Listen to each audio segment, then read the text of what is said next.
Hey guys, welcome to eclipse education. जैसा कि आप जानते हैं, हमारे चैनल पे Bihar state power holding company की एग्जामिनेशन की तैयारी चल रही है, जिसके तहत हम लोग कंप्यूटर की सीरीज़ चला रहे हैं। तो इस सीरीज़ में इससे पहले हम लोगों ने नंबर सिस्टम देखा था और प्रैक्टिस सेट भी हम लोग कर रहे हैं, जिसमें इंपॉर्टेंट एमसीक्यू डिस्कस कर रहे हैं। तो आज की क्लास में हम लोग जानेंगे कंप्यूटर हार्डवेयर और कंप्यूटर सॉफ्टवेयर के थ्योरी पार्ट, और फिर उसके बाद कुछ दिनों में इस पे बेस्ड एमसीक्यू ले आऊँगा, जो कि सभी एग्जाम्स के लिए इम्पोर्टेंट होंगे। तो आइए चलिए हम लोग स्टार्ट करते हैं। तो आगे बढ़ने से पहले एक बार मैं सिलेबस को थोड़ा डिस्कस कर देता हूँ। ये बेसिक्स ऑफ कंप्यूटर है, हमारे चैनल के प्लेलिस्ट में है, आप लोग जाके देख सकते हैं, जिसमें हमने computer fundamental, functioning of computer organisation, types of computer और पेरिफेरल डिवाइस, और लास्ट में हमने नंबर सिस्टम के वीडियोस अपलोड किए थे। और आज से हम लोग स्टार्ट करने जा रहे हैं सॉफ्टवेयर और हार्डवेयर। तो सॉफ्टवेयर हार्डवेयर में हम लोग हार्डवेयर डिस्कस करेंगे, सॉफ्टवेयर डिस्कस करेंगे, मेमोरी डिस्कस करेंगे, कंप्यूटर लैंग्वेज और जनरेशन ऑफ कंप्यूटर्स। फिर नेटवर्किंग होगा, कंप्यूटर नेटवर्क, लैन वैन मैन, नेटवर्क टोपोलॉजी और नेटवर्क आर्किटेक्चर। ये आगे की वीडियोस में मैं डिस्कस करूंगा। थ्योरी पार्ट भी इसका लाऊंगा और इस पे बेस्ड एमसीक्यू भी। तो अभी तक अगर आपने हमारे चैनल को सब्सक्राइब नहीं किया है तो इसे प्लीज़ सब्सक्राइब कर लें और बेल आइकन दबाना ना भूलें। तो जैसा कि आप जानते हैं, कंप्यूटर हार्डवेयर, तो कंप्यूटर हार्डवेयर होता क्या है? ये शब्द इस्तेमाल किया जाता है कंप्यूटर हार्डवेयर। तो इस शब्द से तात्पर्य क्या है?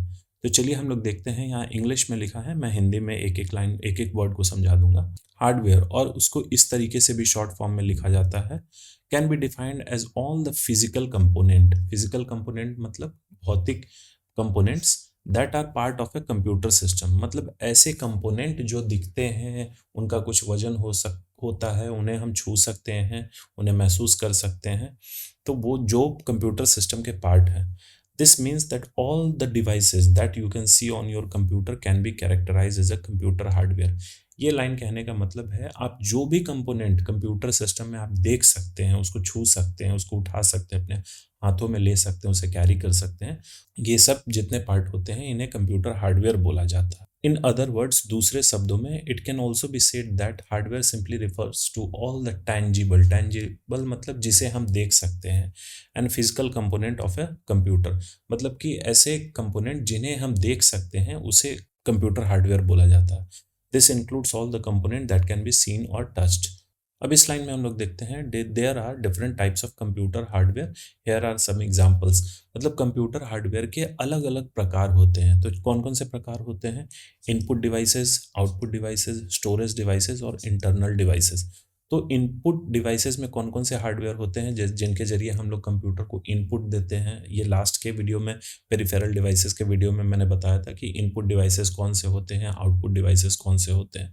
तो इनपुट डिवाइसेस में जैसे कीबोर्ड हो गया, माउस हो गया, ये आगे की स्लाइड में मैं अच्छे से इमेज में उसे बता दिया हूँ।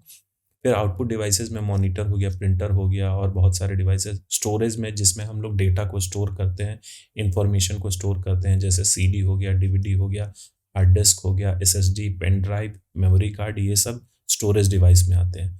और फिर ये इंटरनल डिवाइस, इंटरनल डिवाइस कहने का मतलब क्या है?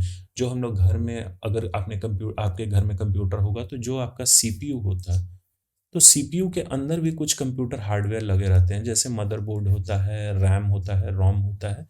तो ये सब चीज़ इंटरनल, इंटरनल मतलब कि वो बाहर में ही नहीं। जैसे मॉनिटर है, मॉनिटर में तो बाहर रखा रहता है, कीबोर्ड है, कीबोर्ड भी बाहर रखा रहता है, माउस भी बाहर रखा रहता है हमारे डेस्क पे। लेकिन ये सीपीयू के अंदर जो कंपोनेंट होते हैं, जैसे मदरबोर्ड हो गया, रैम हो गया, रोम हो गया, सीपीयू, तो ये सब चीज़, ये सीपीयू कैबिनेट है, ये प्रोसेसर जिसे हम लोग सीपीयू बोलते हैं, वो एक कैबिनेट के अंदर रहता है, तो उसे इंटरनल डिवाइसेस बोलते हैं। वैसे वो हार्डवेयर हो गया मदरबोर्ड, रैम, रोम, सीपीयू एटसेट्रा। चलिए इसे इमेज से हम लोग अच्छे से समझते हैं। आगे बढ़ने से पहले एक चीज़ मैं बता दूं, ये बहुत ही इंपॉर्टेंट है, ये हो सकता है एग्जाम में पूछा जाए। यहाँ मैंने ये वेन डायग्राम के थ्रू समझाया है, यहाँ ये पेरिफेरल डिवाइसेज और हार्डवेयर है। तो इसका तात्पर्य ये निकलता है कि सारे पेरिफेरल डिवाइसेज जो होते हैं वो हार्डवेयर होते हैं। पेरिफेरल डिवाइसेज मतलब आप लोग जानते होंगे, एक बार मैं फिर से बता देता हूँ, ऐसे डिवाइसेस जो कंप्यूटर के बेसिक काम को छोड़ के कंप्यूटर के फंक्शनिंग में बस वो मदद करते हैं। ऐसा नहीं कि अगर पेरिफेरल डिवाइसेस नहीं रहे तो कंप्यूटर नहीं चलेगा। वो रहता है तो हाँ, कंप्यूटर यूज़ करने में हमें थोड़ी आसानी मिलती है, सहूलियत मिलती है। लेकिन अगर वो नहीं रहे तो ऐसा नहीं है कि कंप्यूटर नहीं चलेगा, वो एकदम नॉर्मली चलेगा। तो जितने भी पेरिफेरल डिवाइसेस होते हैं, सारे पेरिफेरल डिवाइसेस हार्डवेयर होते हैं। लेकिन सारे कंप्यूटर हार्डवेयर वो पेरिफेरल डिवाइस नहीं होते हैं। ये लास्ट लाइन से हमें समझ में आएगा। जैसे इंटरनल डिवाइसेस जो होते हैं, जैसे मदरबोर्ड हो गया, रैम हो गया, रोम और सीपीयू, ये क्या है तो कंप्यूटर हार्डवेयर, लेकिन ये पेरिफेरल डिवाइस नहीं है। तो चलिए इसे कैसे समझते हैं हम लोग। जैसे ये आप देख रहे हैं, ये मदरबोर्ड है, इस मदरबोर्ड पे ये सीपीयू यहाँ पे लगता है, रैम है, ये रैम का स्लॉट है, यहाँ पे रैम लगता है, ये रोम है, रोम यहाँ पे लगता है। तो ये सब इंटरनल डिवाइसेस हैं और जो कि मदरबोर्ड पे लगते हैं, और ये पेरिफेरल डिवाइस नहीं है लेकिन कंप्यूटर हार्डवेयर है। तो ये आपने अच्छे से समझ लिया। चलिए अब हम लोग और कुछ इमेज से देखते हैं। जैसे ये हो गया आपका, इसमें ये पूरे पार्ट हो गए, कंप्यूटर कैबिनेट हो गया, monitor, speaker, keyboard, mouse, printer, ये सब कंप्यूटर हार्डवेयर है। कुछ इसमें फिर इनपुट डिवाइसेस हम लोग देख लेते हैं, mouse, keyboard, barcode scanner, mic, ये फिर स्कैनर हो गया। वेबकैम के जरिए भी हम लोग इनपुट देते हैं, जॉयस्टिक के जरिए हम लोग गेम खेलते हैं, ये एक इनपुट डिवाइस ही हुआ। ग्राफिक टैबलेट जिसके थ्रू मैं ये प्रेजेंटेशन बना रहा हूँ। कार्ड रीडर, अब आप लोग बोलेंगे ये कंप्यूटर से, तो ये बेसिकली कंप्यूटर से ही जुड़ा हुआ होता है। मतलब ये कुछ वायर्ड होते हैं, किसी में तार लगा होता है और किसी में नहीं लगा होता है। सीसीटीवी कैमरा, ये भी एक कंप्यूटर से ही लगा होता है। जैसे इसका जो डीवीआर है वो एक कंप्यूटर ही कहलाएगा। फिर ये बायोमेट्रिक डिवाइसेस, इसमें जो डेटा स्टोर होता है वो कंप्यूटर में ही जाता है। तो ये एक इनपुट डिवाइस है और हार्डवेयर है। अब ये सब आउटपुट डिवाइस है। जैसे मॉनिटर, इस पे हम लोग आउटपुट देखते हैं। प्रोजेक्टर हो गया, plotter, speaker, printer, dot matrix, inkjet, laser, ये डिफरेंट टाइप ऑफ प्रिंटर है। तो इस पे भी मैं एक डिटेल वीडियो बनाऊंगा कि प्रिंटर कितने प्रकार के होते हैं। इनसे भी एग्जामिनेशन में क्वेश्चन पूछा जाता है। फिर ये स्टोरेज डिवाइसेस हैं, जैसे हार्ड डिस्क हो गया, पेन ड्राइव हो गया, सॉलिड स्टेट ड्राइव, एसएसडी जिसे बोला जाता है। आज के जो लेटेस्ट मॉडर्न कंप्यूटर हैं उनमें हार्ड डिस्क की जगह एसएसडी यूज़ किया जाता है, क्योंकि ये काफ़ी फास्ट होता है। तो एसएसडी भी आपका दो टाइप का होता है, ये साटा एसएसडी हो गया और ये M.2 NVMe एसएसडी है। फिर ये CD, DVD, रोम, ये भी स्टोरेज डिवाइस है, ये एक हार्डवेयर है, इसे हम लोग देख सकते हैं। फिर ये आपका अदर पेरिफेरल डिवाइसेस में है, लेकिन ये कंप्यूटर हार्डवेयर ही है, जैसे मॉडेम या फिर इंटरनेट अडेप्टर, राउटर, जो वाईफाई राउटर होता है। फिर आपका ये हो गया स्विच, जिसके थ्रू हम लोग कनेक्शन को बांटते हैं। ये हम लोग नेटवर्क, जब कंप्यूटर नेटवर्क पढ़ेंगे तो उसमें डिवाइसेस के बारे में जानेंगे। ये टीवी ट्यूनर कार्ड, हालांकि अब तो ये नहीं चलता है, ये पहले चलता था, लेकिन एग्जामिनेशन का पार्ट ये हो सकता है। इसके जरिए हम लोग क्या करते थे, जो हमारे घरों में केबल कनेक्शन आता है वो हम लोग कंप्यूटर पे देख सकते थे। उसके मदरबोर्ड के स्लॉट पे हम लोग ये टीवी ट्यूनर कार्ड लगाते थे और केबल के जो वायर होता है वो हम लोग सीपीयू में अटैच कर सकते थे। तो चलिए अब यहाँ तक हम लोगों ने हार्डवेयर के बारे में जाना, क्या होता है कंप्यूटर हार्डवेयर। इसमें बहुत ज़्यादा चीज़ जानने की ज़रूरत नहीं है और इसमें इससे डिटेल ज़्यादा है भी नहीं। तो अब हम लोग देखते हैं सॉफ्टवेयर। सॉफ्टवेयर क्या होता है, इसे ध्यान से पढ़िएगा। You must be aware that computer can not do anything on its own. तो इस लाइन का कहने का मतलब है कि आपको ये पता होगा कि कंप्यूटर अपने आप कोई काम नहीं कर सकता। हमें उसे, ऐसा नहीं कि वो खुद ब खुद स्टार्ट हो जाएगा, उसे हमें स्टार्ट करना होता है पावर बटन से। उसके बाद वो उस पर कोई भी काम खुद ब खुद नहीं होता, उसे हमें इंस्ट्रक्शन देना रहता है। तो आगे पढ़ते हैं हम लोग। इट इज़ द यूज़र, मतलब हम लोग, who instructs computer. Instructs computer मतलब हम लोग कंप्यूटर को आदेश देते हैं क्या करना है, कैसे करना है और कब करना है। In order to perform any task, मतलब किसी टास्क को करने के लिए you have to give a set of instruction in a particular sequence to the computer. मतलब किसी भी टास्क को करने के लिए हमें क्या करना है, कंप्यूटर को कुछ इंस्ट्रक्शन देना है। एक इंस्ट्रक्शन हो सकता है या फिर बहुत सारे इंस्ट्रक्शन होता है, लेकिन वो एक सीक्वेंस में, मतलब एक के बाद एक देना है, ऐसे नहीं कि एक ही बार सब कुछ इंस्ट्रक्शन दे देना है। These set of instructions are called programs. तो हम लोगों ने जब फंडामेंटल ऑफ कंप्यूटर का फर्स्ट सेशन हमने देखा था, तो उसमें मैंने अच्छे से समझाया था कि डेटा क्या होता है, इंफॉर्मेशन क्या होता है, इंस्ट्रक्शन क्या होता है और प्रोग्राम क्या होता है। तो ये इस लाइन में, इस फर्स्ट पैराग्राफ में यही कह रहा है कि कंप्यूटर जो है वो खुद ब खुद कोई काम नहीं करता है। पहले हम लोगों ने कंप्यूटर सेटअप कर दिया, कंप्यूटर हार्डवेयर हमने मॉनिटर लगा दिया, सीपीयू कैबिनेट लगा दिया, कीबोर्ड लगा दिया, माउस लगा दिया, सब कुछ हमने लगा दिया। लेकिन क्या कंप्यूटर खुद ब खुद काम करने लगेगा? नहीं। तो उसे हमें काम करवाना होगा और हम लोग उसे इंस्ट्रक्शन देंगे कि हाँ तुम मूवी चलाओ या फिर गाना चलाओ। तो इस हम लोग इंस्ट्रक्शन देंगे इनपुट डिवाइसेस के थ्रू, और उस इंस्ट्रक्शन को जब कंप्यूटर परफॉर्म करेगा तो वो हमें आउटपुट देगा आउटपुट डिवाइसेस पे। तो यही चीज़ें यहाँ यही बोल रहा है कि ये हम लोग हैं जो कंप्यूटर को इंस्ट्रक्शन देते हैं कि हाँ ये काम करो। तो कैसे देते हैं? बोल के तो देते नहीं हैं, किसी वो कंप्यूटर तो एक इंसान है नहीं। हालाँकि अब मॉडर्न कंप्यूटर जो भी हैं, उसमें हम लोग वॉइस कमांड के थ्रू भी बोल सकते हैं, या जैसे आपने मोबाइल फ़ोन में देखा होगा कि आपको जब कोई कॉल करना है, तब आप बोल सकते हैं वॉइस असिस्ट के ज़रिए। तो यहाँ चलिए हम लोग सेकंड स्लाइड पैराग्राफ को पहले पढ़ते हैं। Software refers to a set of programs that makes the hardware perform a particular set of task in particular order.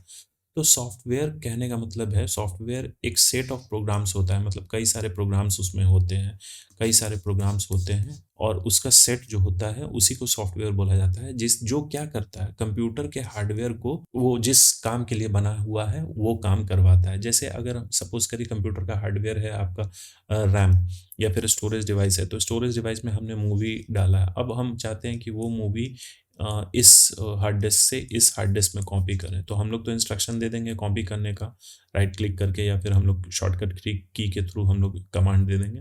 लेकिन वो क्या है, कंप्यूटर जो सॉफ्टवेयर है वही इस कंप्यूटर हार्डवेयर जो हार्ड डिस्क है उसका डेटा निकाल के इसमें ट्रांसफ़र करेगा। हमने तो इंस्ट्रक्शन दिया कि हाँ भैया हार्ड डिस्क ए से हार्ड डिस्क बी में डेटा कॉपी करो, अब वो सॉफ्टवेयर ही है जो ये काम करेगा। सॉफ्टवेयर कैटेगराइज किया जा सकता है दो कैटेगरी में, और फिर उन कैटेगरी को आगे बांटा गया है। तो जैसे किस किस टाइप के सॉफ्टवेयर होते हैं, एक होता है आपका सिस्टम सॉफ्टवेयर, और सिस्टम सॉफ्टवेयर भी फिर आगे डिवाइड किया हुआ है, जिसमें ऑपरेटिंग सिस्टम होता है और यूटिलिटी सॉफ्टवेयर होता है। और दूसरा टाइप का जो सॉफ्टवेयर होता है वो है एप्लीकेशन सॉफ्टवेयर। एप्लीकेशन सॉफ्टवेयर भी दो टाइप के होते हैं, एक जनरलाइज्ड पैकेज सॉफ्टवेयर और एक कस्टमाइज्ड पैकेज सॉफ्टवेयर। तो हम लोग एक एक करके इसे समझते हैं। चलिए सबसे पहले हम लोग देखते हैं सिस्टम सॉफ्टवेयर क्या होता है। तो system software are set of programs responsible for running the computer, controlling various operation of computer system and management of computer resources. तो यहाँ कहने का मतलब सिस्टम सॉफ्टवेयर ऐसे सेट ऑफ प्रोग्राम्स हैं, ऐसे ग्रुप ऑफ प्रोग्राम्स हैं जो कि कंप्यूटर को चलाने में मदद करता है। मतलब कि सबसे पहला अगर कोई सॉफ्टवेयर कंप्यूटर में इंस्टॉल होता है तो वो सिस्टम सॉफ्टवेयर ही इंस्टॉल होता है। और सिस्टम सॉफ्टवेयर का सबसे बढ़िया एग्जांपल है ऑपरेटिंग सिस्टम। ऑपरेटिंग सिस्टम क्या होता है हम लोग इसे देखते हैं। ऑपरेटिंग सिस्टम एक तरीके का सिस्टम सॉफ्टवेयर है जो क्या करता है, that provides N interface. Interface कहने का मतलब कि अगर ये कंप्यूटर हार्डवेयर है, यहाँ आप लोग बैठे हुए हैं सपोज करिए, और हमें इसको यूज़ करना है, तो हम लोग डायरेक्टली कैसे यूज़ करेंगे? हम हार्ड डिस्क में जान तो नहीं रहे हैं कि हाँ उसमें कौन सा डेटा है। सपोज़ करिए 500 जीबी का हार्ड डिस्क है और हमें वो हार्ड डिस्क में देखना है कि हाँ हमारा फ़ाइल कहाँ पे सेव है। तो हम लोग कैसे देखेंगे? हार्ड डिस्क को हाथ में लेके तो देख नहीं सकते हैं। कंप्यूटर पे जब हम लगाएँगे, यहाँ पे मॉनिटर है, तो ये मॉनिटर में कंप्यूटर में ऐसा कौन-सा पार्ट है जो हमें डिस्प्ले कराएगा इस हार्डवेयर को यूज़ करने के लिए? तो वो ऑपरेटिंग सिस्टम ही होता है जो इस हार्डवेयर को यूज़ करेगा और यहाँ पे हमें डिस्प्ले करेगा आउटपुट डिवाइस पे। तब हमें पता चलेगा कि अच्छा हार्ड डिस्क में ये फ़ाइल इस लोकेशन पे है और इस नाम से सेव्ड है। तो यहाँ वही कह रहा है कि एक ऑपरेटिंग सिस्टम एक तरीके का सिस्टम सॉफ्टवेयर है जो कि हमें इंटरफ़ेस देता है for a user to communicate with the computer. मतलब कि हमें एक प्लेटफ़ॉर्म देता है कि यूज़र को, कि वो कंप्यूटर से कम्युनिकेट कर सके, उससे समन्वय कर सके।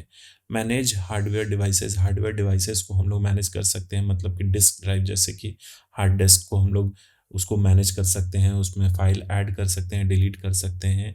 कीबोर्ड में अगर हम लोग कीबोर्ड के ज़रिए कोई इनपुट अगर हम लोग दे रहे हैं तो वो हमें दिखेगा मॉनिटर पे। Manage and maintains the disk file system, मतलब कि इसमें जो भी डिस्क फाइल सिस्टम है उसे मैनेज करने में एप्लीकेशन प्रोग्राम।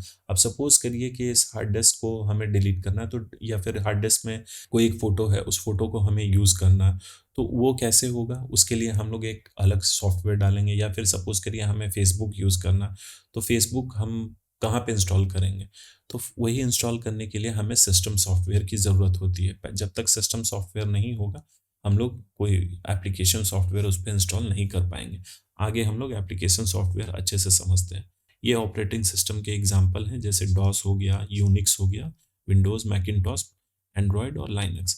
ऑपरेटिंग सिस्टम भी दो तरीके के होते हैं। एक आपका होता है सीयूआई, जिसका फुल फॉर्म होता है कैरेक्टर यूज़र इंटरफेस, और दूसरा होता है जीयूआई, मतलब ग्राफिकल यूज़र इंटरफेस। तो इसे एक-एक करके हम लोग देखते हैं क्या होता है। CUI stands for character user interface. इसका फुल फॉर्म हमने जान लिया। It is a user interface where the user interacts with the computer solely through the keyboard and requires a command to perform any task. अगर पुराने ज़मानों के system आप लोग use किए होंगे तो उसमें आपको पता होगा कि ये इस तरीके से डेस्कटॉप पे आइकन्स और वॉलपेपर नहीं रहते थे। बस एक ब्लैक स्क्रीन रहता था और उस पे हमें अपने कीबोर्ड से ही, माउस नहीं होता था, बस कीबोर्ड ही होता था। कीबोर्ड से हमें कमांड देना होता था। अगर कोई फ़ाइल कॉपी भी करना है तो हमें एक कमांड देना, शॉर्टकट की नहीं देना रहता था। जैसे आज हम लोग कंट्रोल सी और कंट्रोल वी करते हैं, कंट्रोल सी कॉपी कर लिए और कंट्रोल वी पेस्ट के लिए। उस तरीके का कमांड नहीं, वो प्रॉपर एक हमें कमांड लिखना पड़ता था कि हाँ, यहाँ से जाओ, डेटा उठाओ और यहाँ जाके पेस्ट करो, इस तरीके का कमांड। माउस नहीं होता था कि जैसे ये अभी कर्सर है, कर्सर यहाँ हम लोग ले जाके इस तरीके से लिख रहे हैं या फिर कुछ भी कर रहे हैं, ऐसा कुछ नहीं होता था, इस टाइप के आपके नहीं रहते थे। कंप्यूटर और यूज़र के बीच में जो इंटरफ़ेस था, जो ज़रिया था बात करने का, वो कैरेक्टर के ज़रिए था। यहाँ साफ यहाँ दिया गया है। It works by permitting the user to provide command, मतलब हम लोग कमांड देते थे इन मल्टीपल टेक्स्ट लाइन, मतलब कि टेक्स्ट उसमें सिर्फ अल्फ़ाबेट का यूज़ किया जाता था। Example of CUI operating system is MS-DOS and Unix. तो किस तरीके का होता था, यहाँ आप देख सकते हैं इस तरीके का ऑपरेटिंग सिस्टम होता था।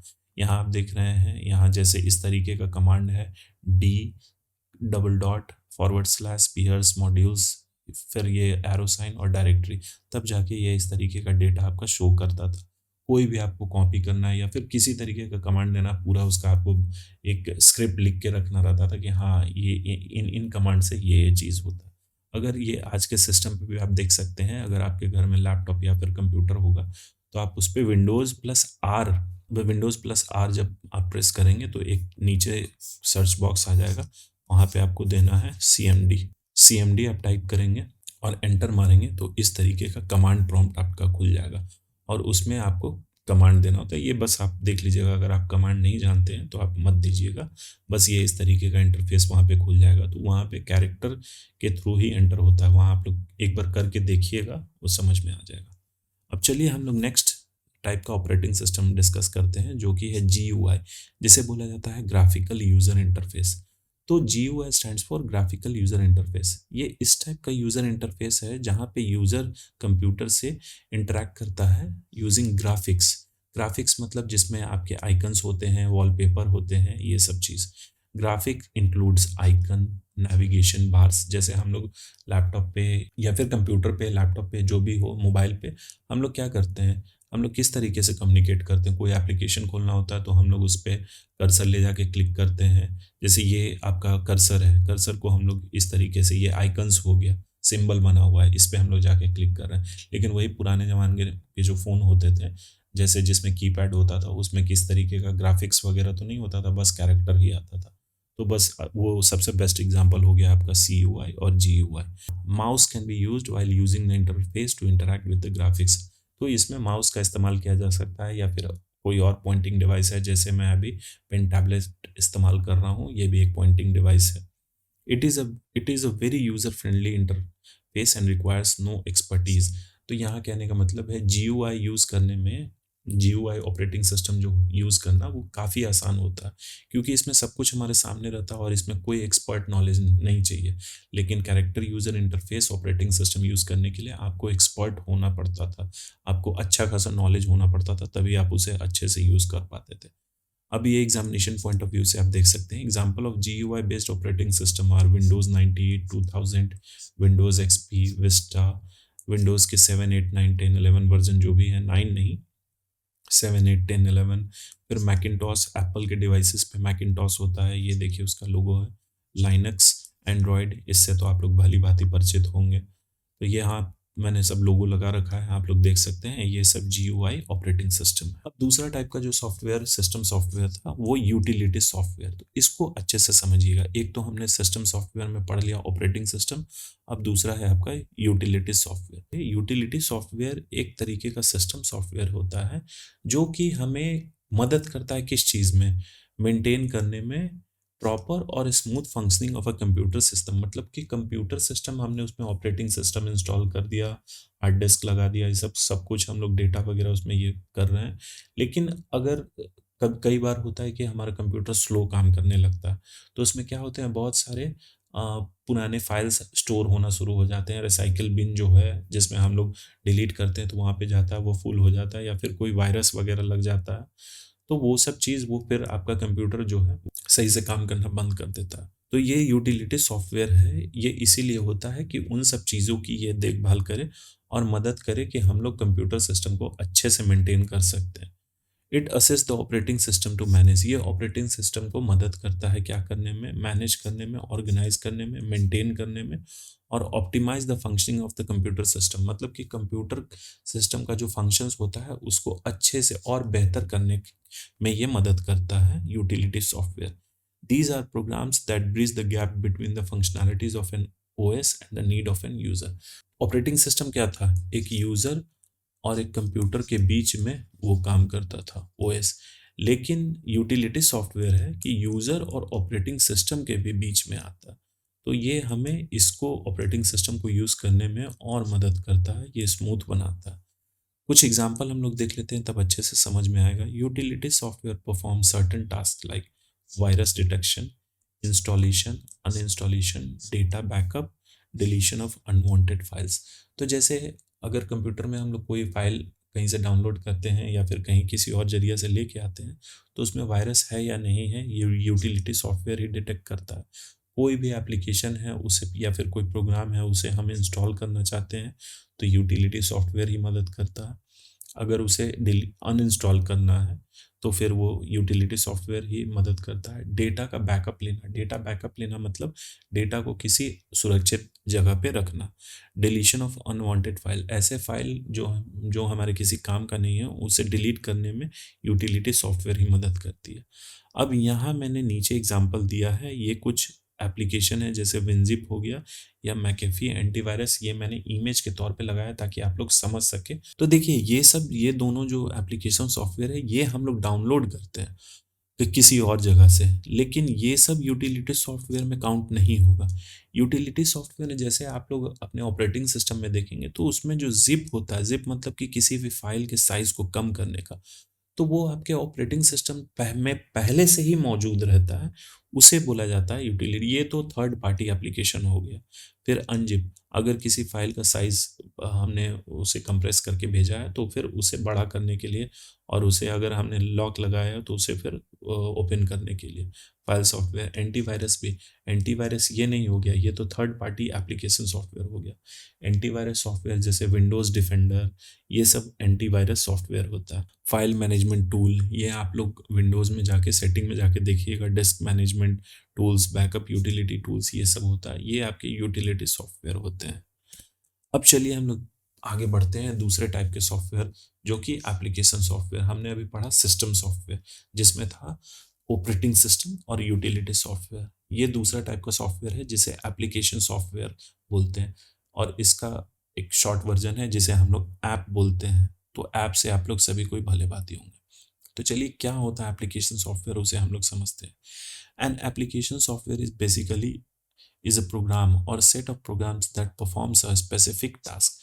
एप्लीकेशन सॉफ्टवेयर एक बेसिकली एक प्रोग्राम है या फिर सेट ऑफ प्रोग्राम्स है जो क्या करता है, एक निश्चित टास्क करता है। तो चलिए इसको और अच्छे से समझते हैं। We can also name this software as an app. तो जैसे मोबाइल में आप लोग डाउनलोड करते हैं कि हाँ गेम खेलने के लिए ये ऐप डाउनलोड करो, फोटो एडिट के लिए ये ऐप डाउनलोड करो, वीडियो एडिट के लिए ये ऐप डाउनलोड करो। तो वो ऐप कोई एक निश्चित कार्य कर रहा है। यहाँ कहने का मतलब यही है कि कोई एक निश्चित कार्य करने के लिए अगर एक ग्रुप ऑफ प्रोग्राम्स या फिर सेट ऑफ प्रोग्राम्स है तो उसे हम एप्लीकेशन सॉफ्टवेयर बोलेंगे। They enable the computer to perform specific task like word processing, handling calculation, accounting, result preparation. मतलब ये कंप्यूटर को कोई निर्धारित कार्य करने के लिए, जैसे कि वर्ड प्रोसेसिंग, जैसे डेटा को एंटर करना, उस पर मैनिपुलेशन करना।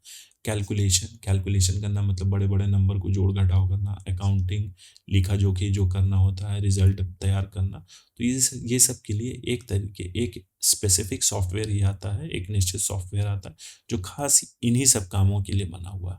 एप्लीकेशन सॉफ्टवेयर भी दो टाइप के होते हैं, एक सिंपल और कॉम्प्लेक्स। सिंपल मतलब कि एकदम वो साधारण होता है और कॉम्प्लेक्स थोड़े से डिफ़िकल्ट होते हैं। तो वो उसके लिए आपको पढ़ाई करना पड़ता है, एक अच्छा खासा समय बिताना पड़ता है, उसके बारे में स्किल आपको चाहिए, तभी जाके आप लोग ये सब सॉफ्टवेयर को यूज़ कर सकते हैं। तो जैसे कि फ़िल्म एडिटिंग वगैरह होता है या फिर साउंड ऑडियो एडिटिंग, तो ये सब हम लोग छोटे-मोटे लेवल पे कर सकते हैं, बहुत थोड़ा। लेकिन जब फ़िल्म में गानों और कोई साउंड इफ़ेक्ट वगैरह देना होता है तो वो एक एक्सपर्ट बंदा ही कर सकता है, जिन्हें इन सब चीज़ का ये नॉलेज है, और वो उस टाइप के सॉफ्टवेयर भी वही लोग यूज़ करते हैं। तो some example of application software are MS Office, Photoshop, Tally, Paint etcetera. अब application software can be broadly classified into 2 types. Application software को भी 2 तरीके में बाँटा जा सकता है। एक होता है आपका जनरलाइज़्ड पैकेज और दूसरा होता है कस्टमाइज़्ड पैकेज। तो जनरलाइज़्ड पैकेज और जनरल पर्पस सॉफ्टवेयर क्या होता है? These are user-friendly software written to cater to users' very general needs such as preparing documents, drawing pictures, database to manage data information, preparing presentation, play games। तो ये बहुत ही basic सा software होता है, जो कि हर यूज़र के किसी न किसी काम को करने के लिए होता है। जैसे कि अगर हम लोग कोई डॉक्यूमेंट तैयार करना है, हमें कोई रिज्यूमे बनाना है, तो उसके लिए ये सॉफ्टवेयर हो गया। कोई पिक्चर ड्रॉ करना है तो वो हो गया। डेटाबेस मैनेज करना है, मतलब छोटा-मोटा डेटाबेस या फिर थोड़ा-सा बड़े लेवल का भी डेटाबेस मैनेज करना है, तो उसके लिए हो गया। प्रेज़ेंटेशन हमें तैयार करना है, जैसे ये प्रेज़ेंटेशन हमने तैयार किया। गेम खेलना है तो हम लोग गेम डाउनलोड कर लेंगे, वो भी एक जनरल सॉफ्टवेयर ही हुआ। It is a group of programs that provide general purpose tool to solve specific problem. मतलब कि ये जनरल जनरल कहने का मतलब कि सामान्य कार्य करने के लिए ये बना हुआ होता है। दे fulfill all the general tasks that a person need to perform on the system। मतलब कि अगर आप कंप्यूटर आप अगर लेते हो या फिर अगर आपके पास मोबाइल भी है, तो मोबाइल में आप लोग कुछ सॉफ्टवेयर ऐसे रखते हो कि जो मतलब वो हर कोई उन सब सॉफ्टवेयर को रखता है। जैसे कि आपका एक मैसेज सॉफ्टवेयर हो गया, कैलकुलेटर हो गया, फिर किसी तरीके का फ़ोटो वगैरह मैनिपुलेशन करना है तो वो करना, गैलरी होता है जिसमें हम लोग फ़ोटो वीडियो को स्टोर करते हैं, वो सब चीज़ हो गया। अगर कंप्यूटर के टर्म में बात किया जाए तो कुछ जनरल पैकेज सॉफ्टवेयर होते हैं, जैसे वर्ड प्रोसेसिंग सॉफ्टवेयर, हम लोग डॉक्यूमेंट तैयार करने के लिए, जैसे कि आपका एमएस वर्ड, वर्ड पैड, ये सब हो गया। स्प्रेडशीट, डेटा को एनालिसिस करने के लिए, जैसे एमएस एक्सेल हो गया, माइक्रोसॉफ्ट एक्सेल या फिर गूगल शीट्स। प्रेजेंटेशन बनाने के लिए माइक्रोसॉफ्ट पावर पॉइंट।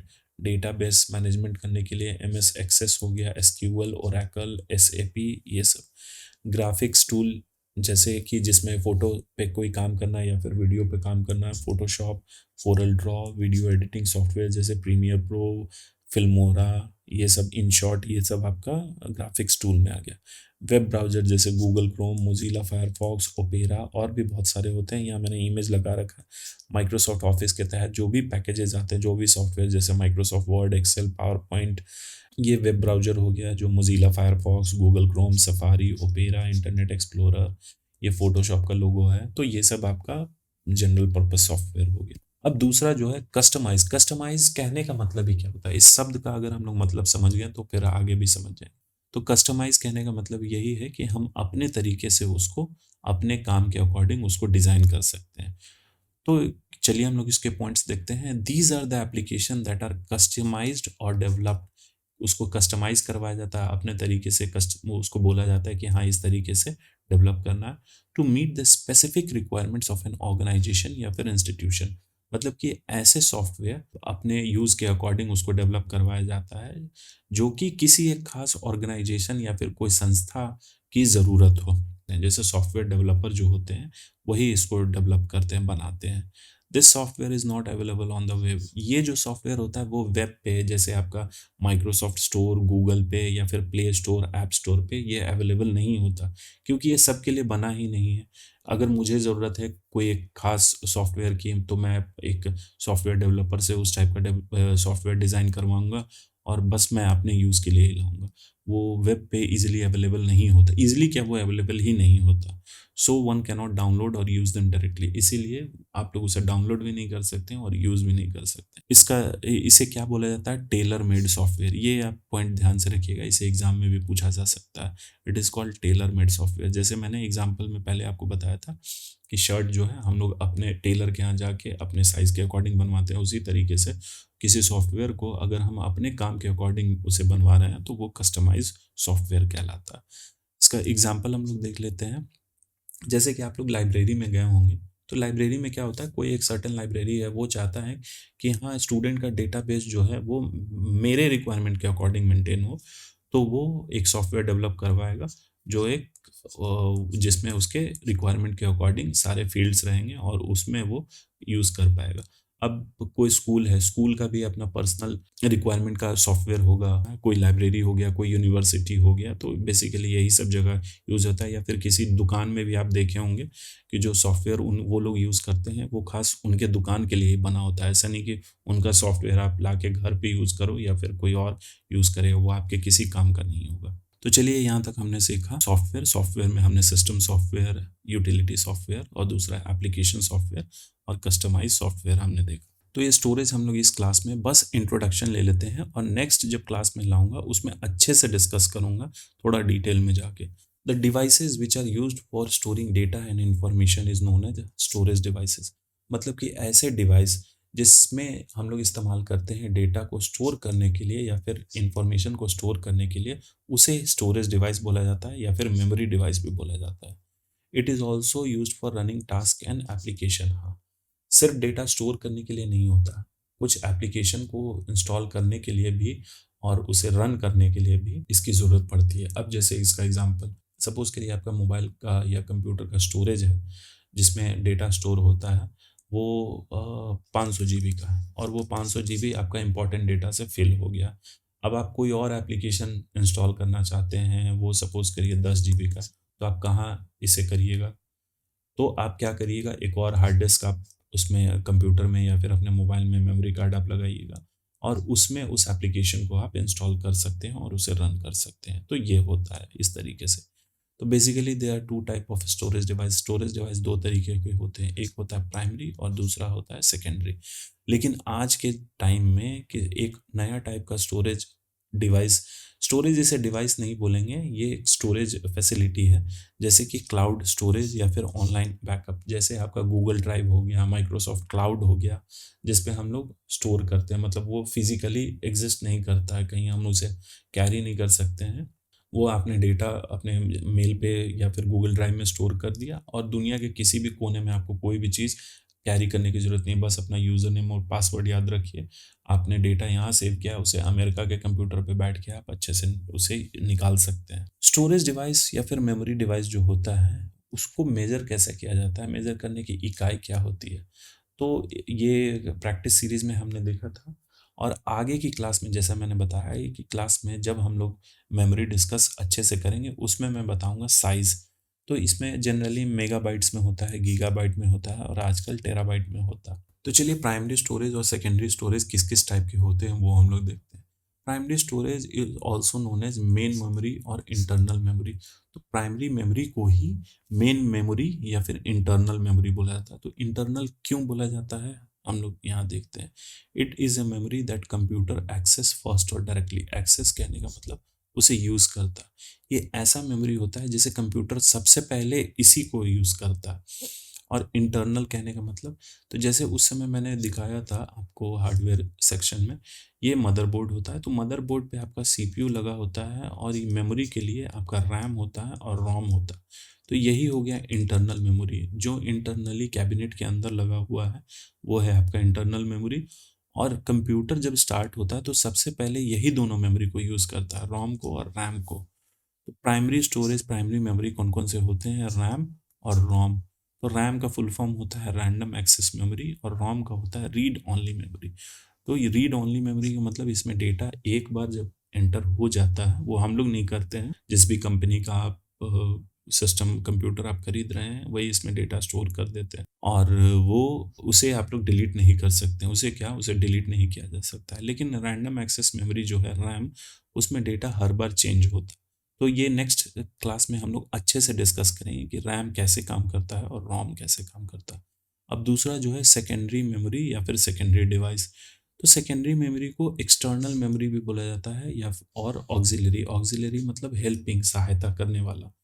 तो एक्सटर्नल कहने का मतलब कि जैसे ये हमारे इस कैबिनेट जो होता है, कैबिनेट के बाहर से लगता है। जैसे आपका हार्ड डिस्क कुछ अंदर से भी लगते हैं, हार्ड डिस्क जैसे अंदर भी लगते हैं कैबिनेट के अंदर, लेकिन इसे हम लोग कैरी कर सकते हैं। ऐसा नहीं कि वो मदरबोर्ड पे फिक्स होता, ये मदरबोर्ड पे इसका कोड फिक्स होता है। पेन ड्राइव हो गया, तो ये सब क्या है, इसे हम लोग कैरी कर सकते हैं, और ये रहे ना रहे बस वो हेल्प करता है कि कंप्यूटर का स्टोरेज बढ़ा देता है और कुछ नहीं।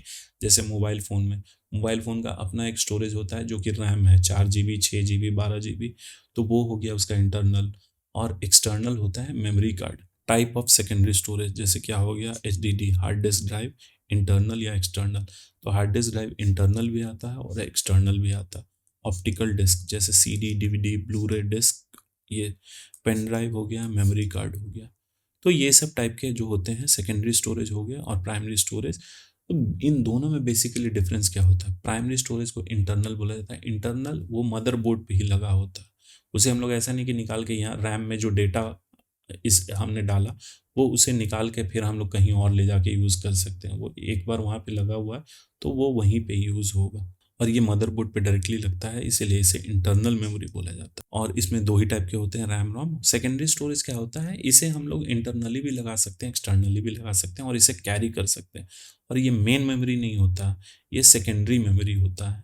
या फिर इसे ऑक्सिलरी मेमोरी मतलब कि ये एक मेमोरी के रहते हुए दूसरा मेमोरी की जब ज़रूरत पड़ती है, तो वो क्यों ज़रूरत पड़ती है, उसे सहायता देने के लिए हम लोग थोड़ा स्टोरेज बढ़ाना चाहते हैं, स्टोरेज का साइज़ बढ़ाना चाहते हैं, तो बस यही इसमें डिफरेंस होता है।